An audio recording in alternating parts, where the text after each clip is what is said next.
Hi,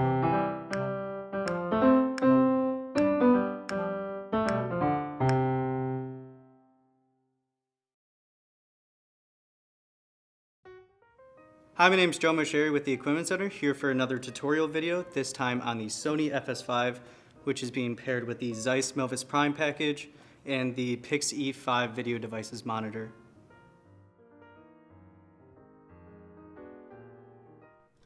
Alright, so now we're going to go over the components for the FS5 kit. The way it's presented to you right now is the way it should be given to you, along with the way it should be returned to us.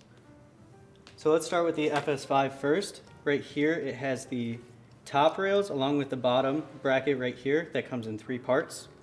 The EF to E mount adapter with support bracket here, and then 2 128 SD cards.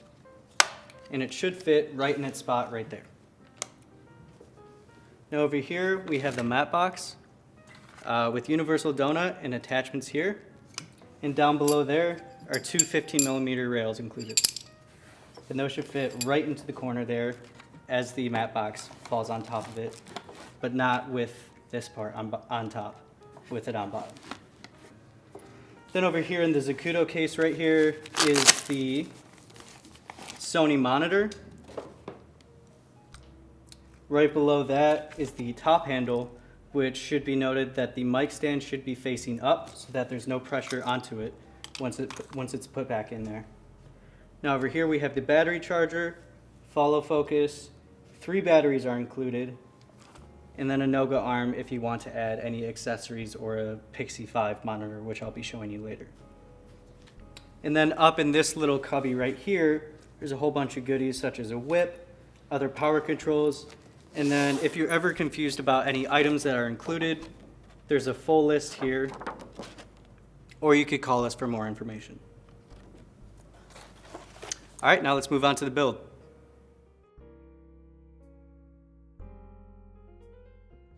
All right, so now let's start with the build of the camera. So here we got the FS5. Now right here with the red keeper, if you take that off, I already have the tripod plate on here, but you would screw that in to the part that says wooden camera and the part with the lens out.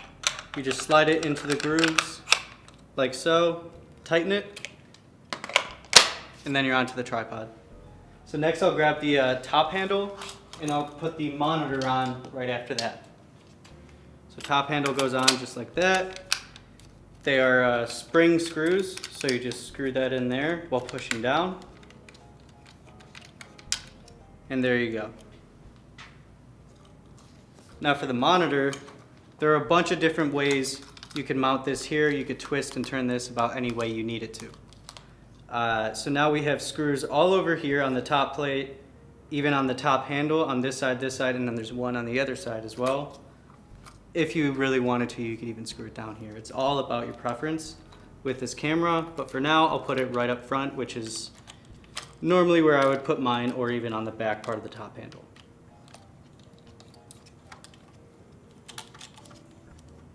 Now as you can see, I have all this excess cord here. There's a bunch of different ways you could do it by wrapping it around here or going wherever to the input, but I find it best, if I turn this around here, to put it onto the clips around here, and sometimes on a few of them we'll have it around here, but in this case there's not.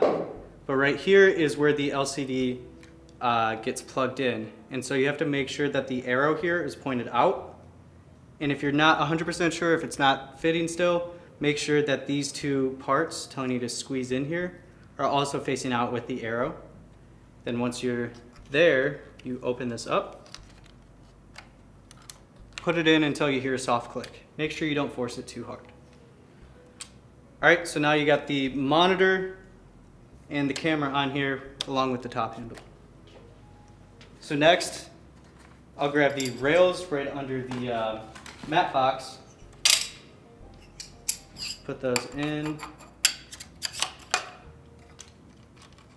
Sometimes they're not fully loose.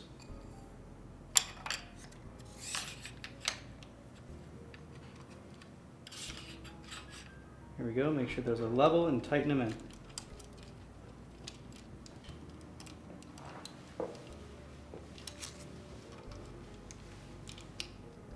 Okay, Now I'm going to go add the 35mm Zeiss Milvus Prime. For our purposes, I won't be putting on the lens gears that are included with the kit. And now it's on there.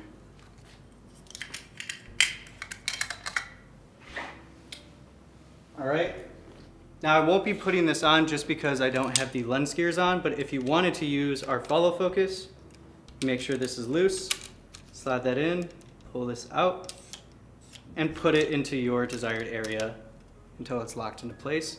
Then you'll be able to pull on the go.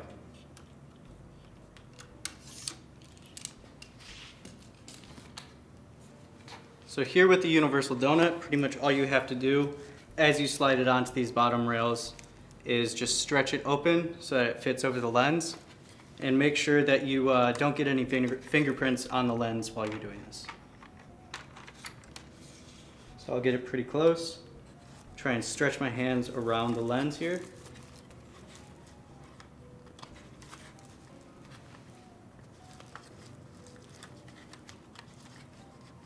And get that on. Okay, now I'm going to go ahead and grab the Noga arm, which we will be placing the Pixie 5 recorder right here. Again, there are multiple different mounting points for this, and it's all about your preference or the type of build that you want to make with this camera. So I'm just going to tighten this in a random spot for now. Sometimes it's even easy to get some nice torque with that. So what I'm going to do is I'm going to mount it from the top here. Right now I have 2 batteries and then the 250 gigabyte USB card there. Oh, you know what? To mount it like that, you would actually need an extension spout included, which I'm not going to grab right now. So I'll mount it from the bottom. And then since it doesn't go all the way, you just tighten it right there. And now I can move this into whatever position I need it to be. So for now I'll do that, and I'll even move this to the other side. So now you have an AC monitor / recorder, and then a camera operating or DP's monitor. Oops.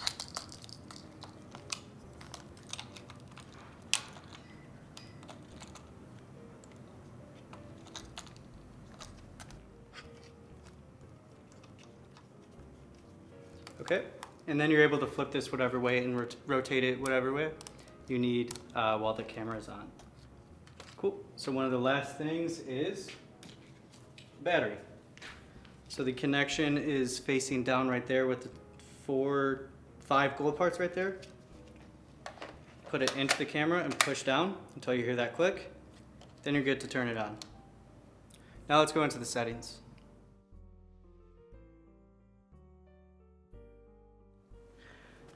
All right, so after you're done building your FS5, you could go ahead and go into the settings. First off, you want to switch the power on by pushing away from you here. And then you'll notice that the camera, after it's initialized, automatically is put into full auto mode. So first off, you want to hit that button and get rid of that there.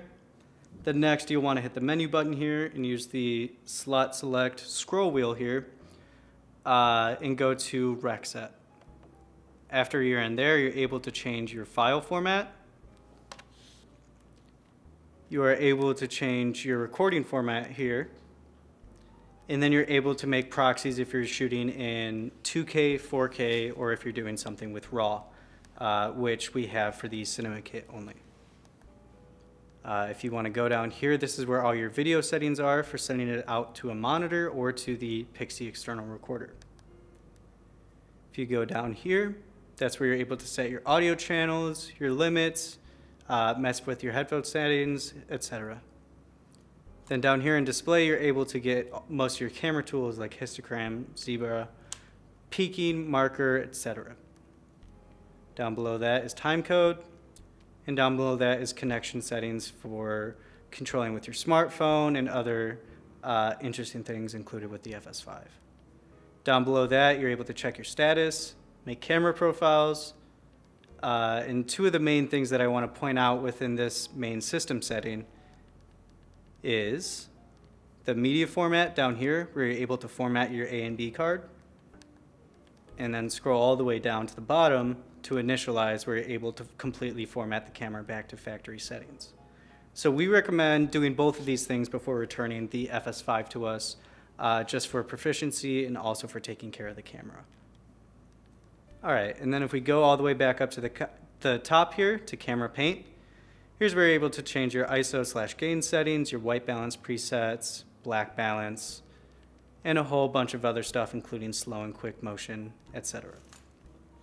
So if we go down to the actual smart side of the camera here, we'll start with the ND filter knob right here. So right now it's set to clear, but if we go to preset 1, that's at 1/4. This is at, oops, and if we're in preset here as well. So now we're in a 16th and then a 64th. So right now we have those 3 presets and then clear. But if you wanted to say we're in preset 1, say you're going from an interior to exterior and you need it to be not noticeable switching, you would switch this to variable, make sure this is set to ND at the top there, and use the knob to slowly go up and down with your ND filters there, all the way up to 128. So I'll switch that back to iris and this to preset, then it automatically goes back to 1/4. Now let me get out of the ND here, and then we'll go back to this knob for a second, because that's not the only use for the knob. So besides having it switched up to ND here, you're able to set it to aperture, where you could just scroll right through and close that lens all the way down, or open it up. And that clicking that you're hearing right now is the MetaBones adapter just doing its magic. So right here with the status button, you're able to check different menus within the system, including audio, output, assigned buttons, camera settings, media, etc. All right, so now if we wanted to go into the slow and quick settings, we would go to number 1 right here. So now we're into S&Q mode. And so if I hold down the button right here, that'll highlight, and we're able to change the frame rate all the way down to 1 frame a second, but the highest right now is 60 frames. If you wanted to go higher, what you would have to do is tap the button one more time, and now we're in super slow motion. Right now we're at 120 frames. If I wanted to change that, again, hold down the button until it highlights it. And now I could go all the way down from the base of 120 frames, technically all the way up to 960 frames. But what happens when you go to 960 frames a second is that it crops the sensor 5 times and also outputs in 720p. So if you want to be safe and have that better crisp image, I would say stay between 120 or 240 frames a second. Another thing to note is that right now the camera automatically sets it to end trigger, which means it'll record before you actually hit the button. So if you want to do start trigger, so that the camera starts recording when you hit the button, you would have to scroll down to here, scroll down to your S&Q settings, go to super slow motion, change end trigger to start trigger, and then go back into your S&Q mode.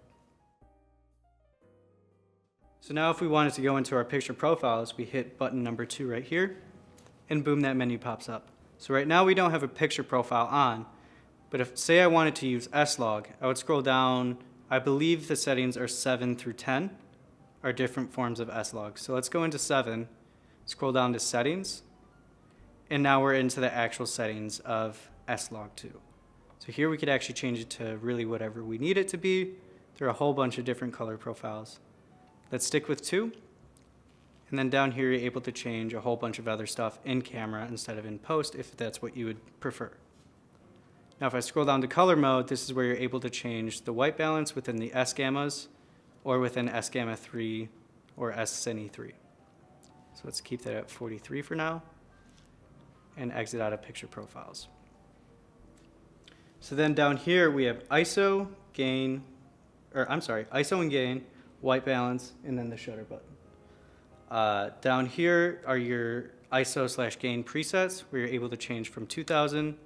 Right now, I'm at medium and it switched to 2000 again because we're in picture profile. But if I go ahead and turn that off, it'll set it back to its base setting of 800, 16, or 32.